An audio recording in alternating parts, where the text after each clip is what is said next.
man is here. He's in effect Andrew Dice Clay.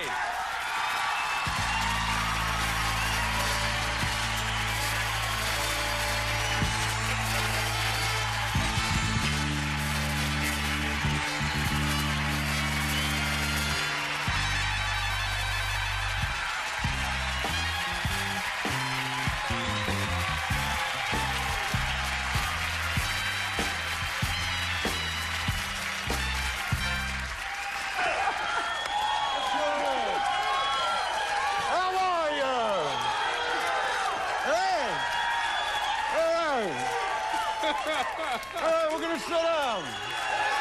We're gonna sit down. All right, where do you sit? Where do you sit? Right Hey, here. This is great. beautiful. How are you? This is it. How's my face looking, right? It's looking great. How are you? I'm doing great. I know. Oh, thank you, thank you. Now, Andrew, Yeah, talk. you don't you don't look like the type of guy who just had a baby, but you got little Max, 1 month old. 1 month old, eh? Yeah. Well, when I put in the order, you know, a boy is what I ordered, so, you know, it was no shocker. You know, because she does what I tell her normally, you know. So, it's a whole different world. You know, it was a whole different world. I mean, I was there for the delivery room. You were in the whole Oh, thing? yeah. But I was a little different. You know, I'm different like that. You know, it's like I said to her, you know, there's another guy that's going to be looking over there. You know what I mean? I said, so why don't you put on, like, some garters, you know, some heels? Let's give him the show, you know what I mean? Kids are great. You'll love it. Kids are great, you know. But, you know, something, you know, because he is a guy, and he's like me, you know. And the other day, I'm coming home a little early, you know. Right. And I walk in. I'll try to say this as nice as I can. Say it whatever way you want. And I find his mouth attached to her breast. Know what I mean? I got it. They call that breastfeeding. So I said, yeah, whatever it is, you know. You know, to me, it's another thing, you know. And I say, hey, honey, what are you doing? What are you doing? Yeah. What's the matter with you, right?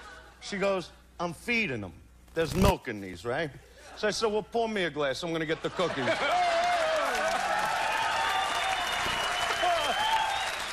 Yeah. But it's great. It really is. Now, what if Max had been a girl? Like, okay, now... Well, you know, breastfeeding's breastfeeding, you know. 10 years from now, would you want your daughter to really listen and see what you do, or would you... Yeah, why not? I'm a funny guy.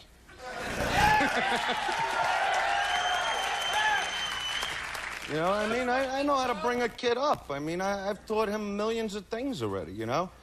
It's like the other day, he took a poop on the bed, right?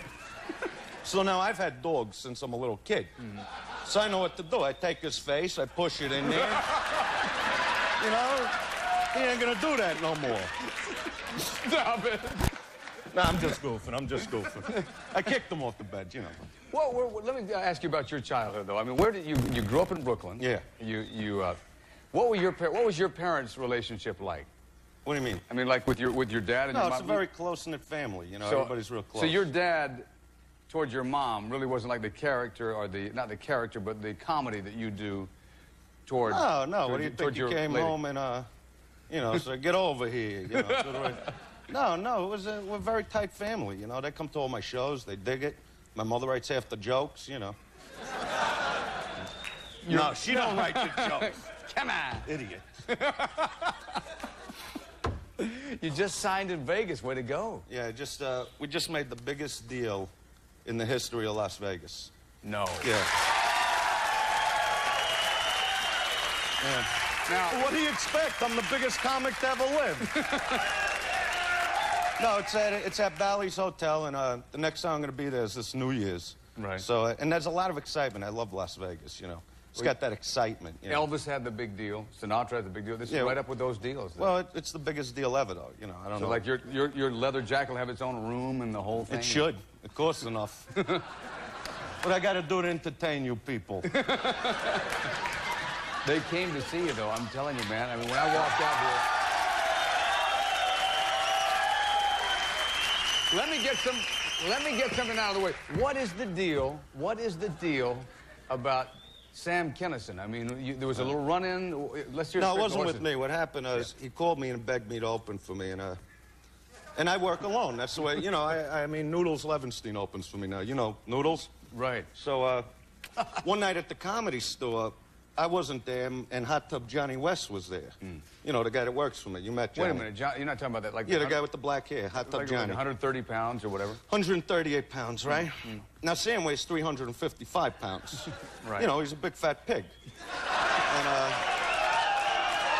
no, well, he knows. Don't cheer him. He'll eat more. So he starts this fight with Johnny, you know, and he's going, well, what are you going to do if I hit you? So Johnny goes, well, you touch me and we'll see what happens, right? So Sam grabs his throat, and Johnny's like, oh, yeah, you holding my... Bing! Bing!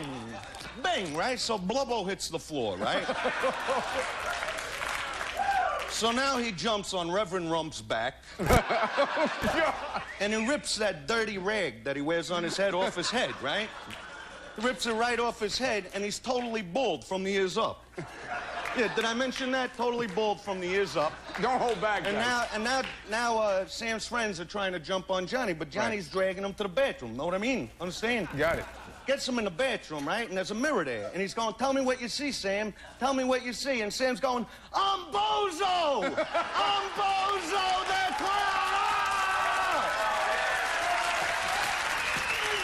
But, you know, you see, I don't go for that because that's bully stuff, you know? Right. You got a beef with me, you come to me. But when he sees me, he runs. You know, but Johnny weighs 138 pounds. So, Johnny... And he weighs 355. Did I mention that? Enough about him. It's over. He's over. Is it? And you haven't spoken to him since? No. He's playing a toilet and some. You know, it's over. You know, you know, I don't like to talk about him too much because, you know, he's like, you know, he's a horrible person. He liked to rip me apart, and I was like a gentleman. But you pick on Johnny, we live like this. Know what I mean? You know. Johnny. Yeah, Johnny's with me 20 years. He has? You've known him for 20 years? Went to high school together? Yeah, the whole thing. We're both morons. Rodney Dangerfield. Let me bring up somebody. Now, at one end of the scale, you talk about Sam Kinison. I guess, where in the scale would Rodney Dangerfield be? Well, Rodney's all different. Rodney gave me the shot on his show. You know, Nothing Goes Right. And that's the first time I did my stand-up on HBO, and from there on, it was smooth sailing. I mean, he did it for me. You know, he's unbelievable. When you're looking over what he did, what did he do, though? I mean, what did he say to you? Well, basically, he had the guts to say, I want you on my show. I know what you do, and I dig it, and I think it's funny. Right. And I did 8 minutes on his show.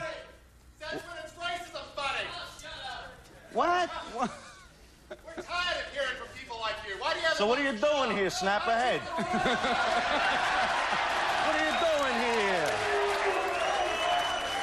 Come on, just because I didn't go out with you, you don't got to get crazy. Come on, why don't you turn your teeth in backwards and bite your throat? Do us all a favor.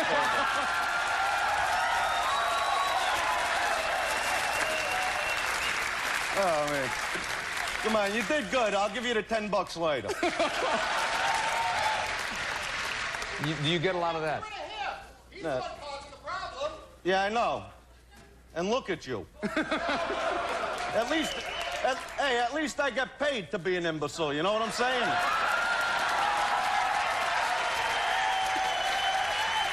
This is great. Hey, go scratch your ass.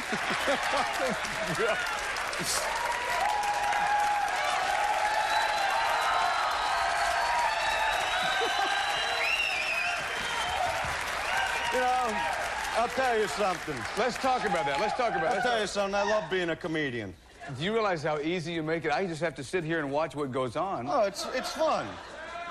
You know, that's what makes the act interesting. I mean, all this stuff, I mean, that's nonsense, you know. Well, does that happen in your act? This happened before because obviously you had enough comebacks it doesn't happen too much. You know, when I do it like in concert, you know, these people are paying to come see me and do that with me. These guys are like mad that I tell jokes, you know. And I tell jokes about everybody, you know, that's the bottom line. And I think that I should have the right to tell jokes about everybody, you know, because that, you know. I just think, you know, we live in the greatest country in the world, and, you know, to be repressed, to be told you can't do this. I mean, I had to cancel a show in Dallas because they said they locked me up for obscenity. I mean, well, other countries are opening their doors and saying, do whatever you want now. You express yourself. We're closing ours, and that's not right, you know. Yeah. And especially the fact that I am a comic, you know. Right. You know, I mean, I'm a comedian, you know. That's, you know. How is your... That's what I think. Andrew, how is your... You know, when you go and you get behind the closed doors with your lady and your baby, how is that Andrew Dice Clay different from what we just saw talking there with everybody? Well, obviously, you know, what I do in an act is an act. You know, what I do with my girlfriend, which you know what we did, is done a lot more tenderly than, you know, what I talk about on stage, you know. I talk about things that do go on, but, you know. We saw what you do, and we've seen what you do so many times. How did you become a comedian, though? I mean, I know how people become doctors. I know well, you got to be funny. Know what I mean? I know that, but I mean... No, you gotta be funny, and you gotta commit to it, and, This act that you... This style that you do now didn't just happen, though. It evolved over... Did you try different things first? I mean, any comic that starts out, if you just start doing comedy today, 10 years from now, you're gonna be different. You know, because you get older, you learn more things, you see more things. I mean, look what I saw tonight. That's 10 minutes in the act now. You know? I mean, you know, and that's what I live off of. I mean, living in Hollywood, you do see the kinds of girls I talk about on stage. Doesn't mean every woman is like that, you know, or, you know, when I pick on, you know, foreigners, I mean, that's fun stuff. You know, I think it's funny, you know? And they've been picking... I mean, I've gone through this over and over again. Right. You know? And it just gets tiring to... Yeah, I mean, I do my thing, you know. I'm playing all over. I sell out coliseums. It's you know. so tiring. You have the biggest contract they ever offered to anybody ever to play Vegas. And that's just so tiring. That's real tiring. No, what gets tiring is this kind of thing. I mean, I could rip anybody apart. I'm the greatest comic. I know that. But just the fact that there are people out there that do take it so seriously. I mean, you know, we're on the verge of a war. That's serious. What I do is ridiculous, you know. That's to entertain and to loosen things up, you know. Good to hear that. It is good to hear. Andrew Dice Clay. You can catch him all over the place. Caught him live, organically, tonight. Be right back with America.